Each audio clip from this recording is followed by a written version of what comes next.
Hello everyone on YouTube, my name is Brandon Ma, and in this video I wanted to talk about closing my very first real estate transaction, and later in the video share with you what I learned, including some resources that you may find useful.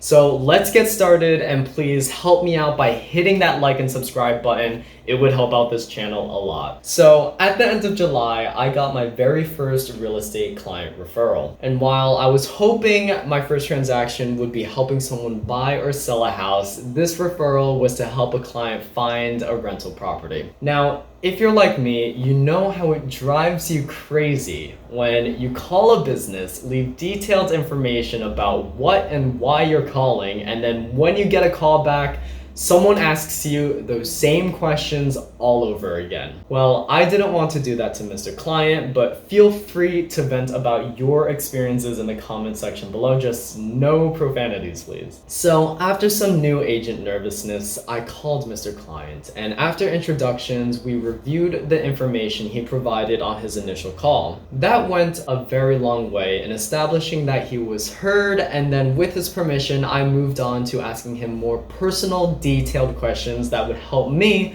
find more pseudo properties to show him. Now, this part of the Q&A is where I learned what his preferred geographical area was and why it was important to him, more about his budget, what his monthly rent should be, whether or not that includes utilities, and I also learned that he has a dog, so this rental needs to be a unit that accepts small dogs.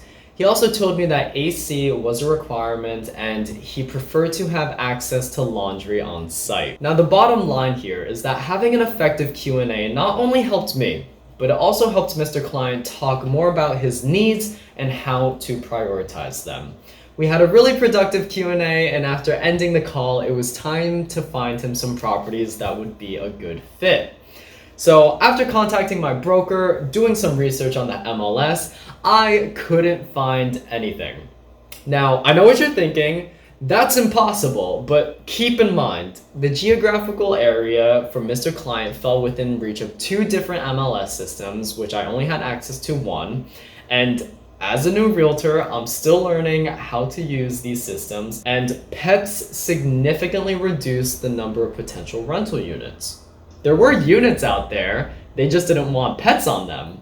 But it's not all doom and gloom, guys, because by the end of the day, I was able to find 4 listings that were well within his guidelines. And yes, you guessed right, out of that list, there was one property that seemed to be a really good fit. The location was great, it had central air, an open floor plan, 1 bed, 1 bath, and a rent of $12.50 a month. And yes, welcome to the insanity of renting in the New York City to Philly corridor, where $12.50 a month gets you a place smaller than many standard hotel rooms. There were, however, a few downsides to it. There was no washer dryer units on site, the tenant didn't have access to the yard, and the living space was approximately 475 square feet. Now, I'm sure many of you have found yourselves in similar situations to mine, you know, situations where you think you're not experienced or knowledgeable enough to do a great job. To move past these insecurities, I knew I needed to remind myself that what Mr. Client wants is a realtor who can clearly and honestly communicate with him and best represent his interests. So I shared the list with Mr. Client, and we agreed that scheduling a showing on the property I thought was a good fit was the next step. So prior to the showing, there was some prep I had to do. I had to prepare a list of talking points that would help engage my client as well as build a relationship with him. I also researched as much information as I could about the property, and the next thing, the big one, was I had to get really comfortable with being able to say, I don't know the answer to that specific question, but I will get the answer for you. Even with all of that prep work, there were bound to be questions that I wouldn't have the answers to, and being honest about that, as well as reassure Mr. Client that I'll be able to find the answer, to me is a great way to establish trust, be humble, as well as show that I can problem solve. Now, lastly, prior to the showing, I created a folder that contains the consumer information statement, which by law I'm required to give my client so he understands the different types of business relationships that he can have with a realtor. and a hard copy of the rental listing. So now it's time to show the unit. We met at the property, and after trying to open that lockbox for 5 minutes, we were able to look at the unit, which took about 15 minutes. It was 475 square feet. He liked it overall, but he had concerns about the size and that there was no laundry on site. And Mr. Client did ask me questions that I didn't have the answers to, such as whether or not the landlord would allow him to use their private laundry facilities, restrictions of the use of the porch, the number of parking spaces available to him, it wasn't on the listing, and whether or not the landlord currently has pets of their own. That being said, even without the answers to his questions, Mr. Client did give me the okay to submit an application to the listing agent for the landlords to review. The process of sending in an application was simple enough. The standard set of documents needed are the New Jersey lease application, proof of income, a full credit report, landlord references, and in this case, a picture of Mr. Client's dog. Now, because of how many people are moving out of cities and into more suburban areas, rental units like this one are also in high demand. The listing agent told me that she and her clients would be reviewing the applications that same evening, meaning that this was a multi-offer situation. So after quickly speaking with my broker, a strategy in making my client's application look more appealing would be to offer a higher rent. I then spoke with my client and told him that there were several offers on the property and that the strategy of offering a higher rent in order for his application to be accepted would be his best bet. We then agreed to offer a rent of $13.75 as a way to increase the likelihood of him being chosen as the tenant. And long story short, Mr. Client's application was declined, and he was cool with continuing the search considering $13.75 for 475 square feet was not a lot, but I did another search on the MLS, and sure enough, there was another listing that seemed to be a very good fit with Mr. Client. We then scheduled a showing for that newly listed property, and Mr. Client had more specific questions about the property and about some terms in the lease. I assured him I would get the answers, so I contacted the listing agent, got the answers I needed, and forwarded them back to Mr. Client. And then he instructed me to submit another application. Like the last one, this application was also going to need to stand out. So along with the same items I submitted in the previous application, we again had to offer an additional $25 to $50 over the rent published in the listing. Currently, the rent offered was $12.90, which included a $15 a month pet rent. So after the landlord's initial review, Mr. Client was on the top 3 applicants for that property.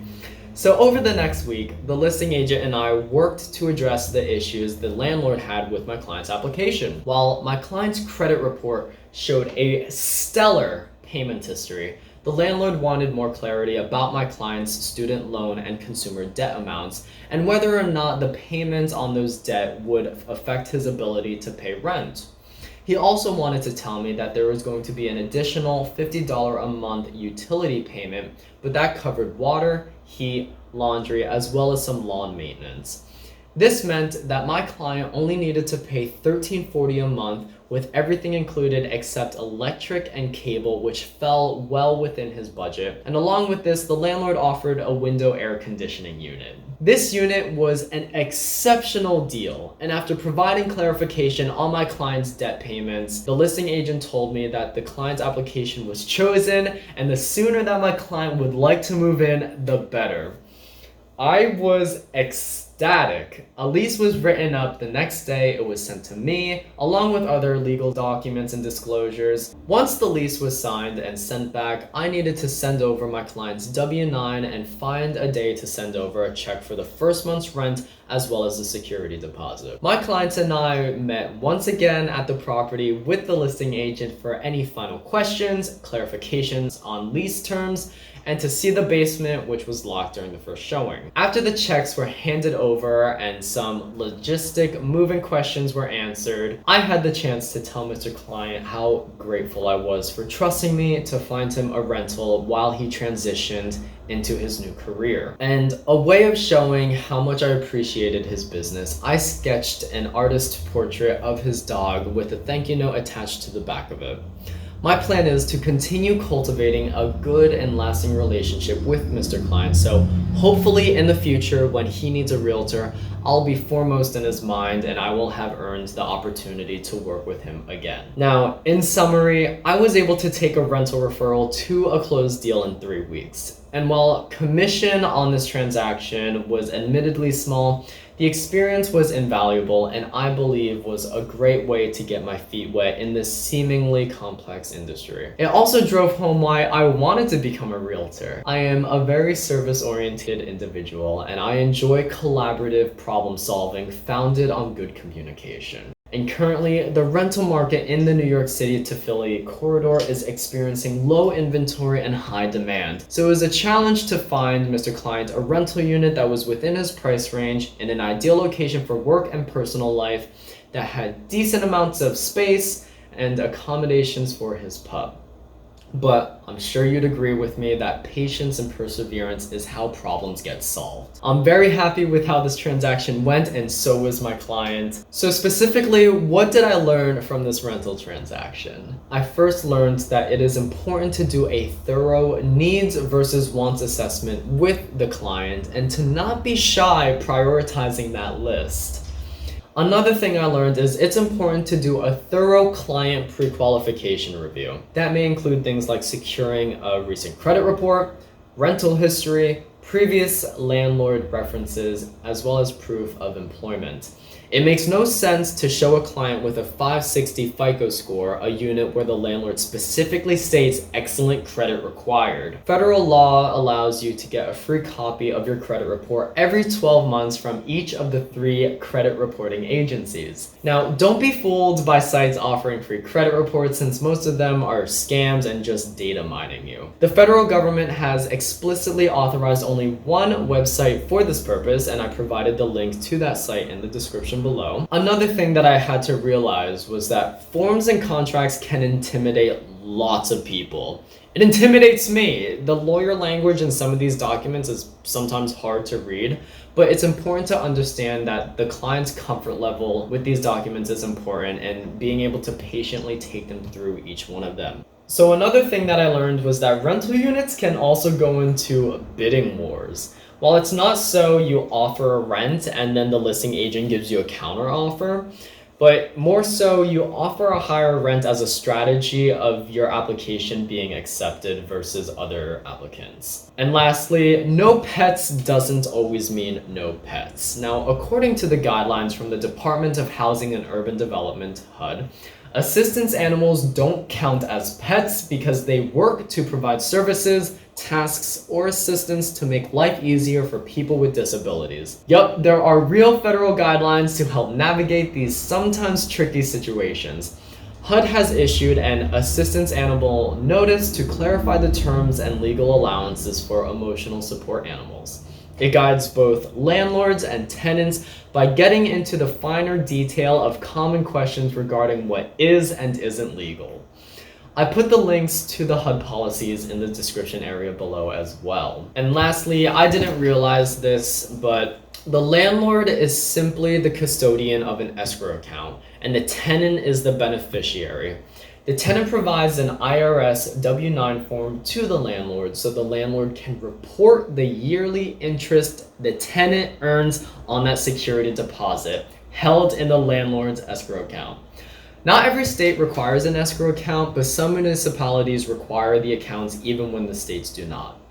So there you have it, guys. The story of my very first real estate transaction. No, it was not a $1.4 million home sale, but it was a great experience and a valuable way to get started in terms of how much I learned. Getting this first transaction under my belt really expanded my views and affirmed my commitment to providing great service to my client. And hopefully by watching, you learn something valuable as well. I'd really like to know your opinion and thoughts from a client or fellow realtor point of view, so don't be shy to comment below your thoughts on this video. Also, don't forget to check out the description area for the links to resources you may also find helpful. Lastly, if you need the services of a realtor in the Delaware River Valley region of New Jersey, feel free to contact me directly via the RVR website or email brandonmarealty@gmail.com. Thank you guys so much for watching.